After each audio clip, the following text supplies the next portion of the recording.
Madini Mazimba, I'm back again. So far, the Harare has been on a steady rise over the past couple of years.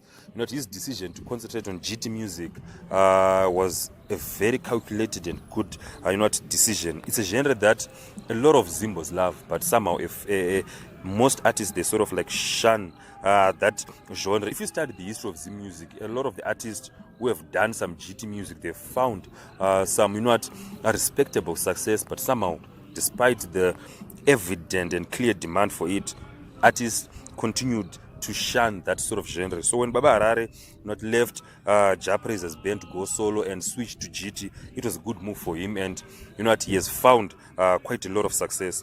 Now over the years, he has given us a lot of big hits which a lot of people have loved. But for me, when it came to the albums, when it comes to the full body of work, I felt he was still very much lacking. Yes, the album would produce maybe one or two hits, but all of the other tracks on that album you'd gladly forget them. So going to this album, that was my major question. Has he changed? Has he improved when it comes to giving us albums, when it comes to giving us a full body of work? So that was my the main question that I had going into this album. Now also, as we headed to the release of this album, you could see that now Baba Harare has a very solid team not around him. The rollout, the release, the strategy that was employed not for the release of this project was solid. It was top notch, and it created the hype, and a lot of people definitely were waiting for this album to drop. So now, having listened to this album, I think I have to say the production of this album is done very well. Baba Harare definitely shook things up when it comes to the producers. He did not just go to the usual producers. Yes, we have producers such as Marcelo. Those are the guys that you expect on a GT kind of project. But he shook things up when it comes to the producers. And one such producer who caught my eye was Nyasha Timbe. I know Nyasha Timbe from R&B. He is one of the best when it comes to R&B production. So seeing him on a Baba Harare production, it definitely raised my eyebrow. I wanted to see how would Nyasha Timbe fare, on a GT kind of sound. And I have to say he did a very good job. And he also brought a different flavor to this album. We go to the track Maduna Mtuna, produced by Nyasha Timbe. On this track, we definitely got to see a new side of Baba Harare, and Baba Harare brought that emotional side from him, which I did not know he had in him. And the performance he put out on this track is just amazing. It's one of those tracks which a lot of people, I'm sure a lot of people, when they first heard this track, they were shocked with, so Baba Harare can do this. And you can see that Nyasha Timbe touch. It has this sort of soothing kind of vibe, which is something that I definitely expect from a Nyasha Timbe production. So this is one of those benefits of switching up when it comes to producers, trying something new. You're not working with people who have different ideas, different interpretation of music.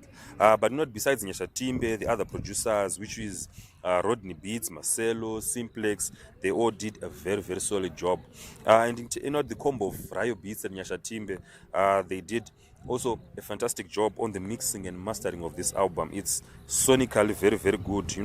Like I've said, the team that Baba Harare had with him this time around, they really pushed him to create something. They really pushed him to perfection, and the results are something that is amazing to listen to.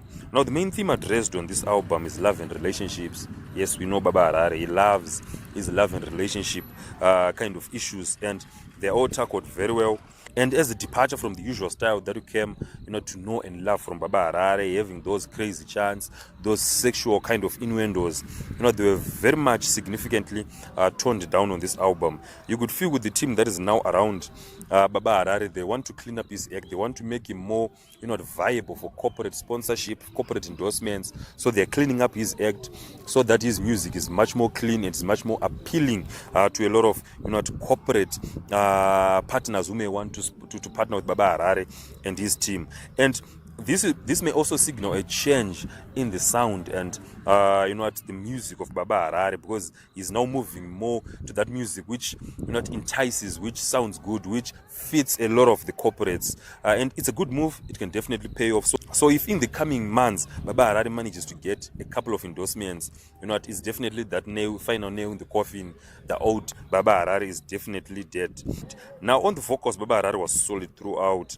And for me, his most impressive vocal performance came on the track Maduna Mtuna. Like I've said, I got to witness an emotional side that I did not know Baba Harare possessed. It was just that beautiful. And all the artists that he chose to collaborate with on this project, they put up solid performances. My favorite are two coming from JP and XQ. I know they did very, very well.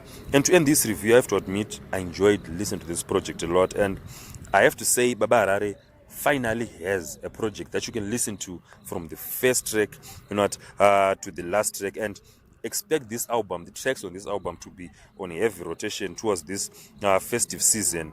And I'm very much now looking forward to see how this new Baba Harare turns out. How is he going to develop his sound? How is he going to develop his image, his vibe going forward? Now, for anyone who's looking for some good music to listen to this festive season, I definitely recommend this album. My overall rating is an 8 out of 10. Now, I know many of you have managed to listen to this album. Go in the comment section, tell me what's your favorite track. What do you think about this new side of Baba Harare, this new version of Baba Harare? And after that, come back, like the video, subscribe to the channel. See you again next time.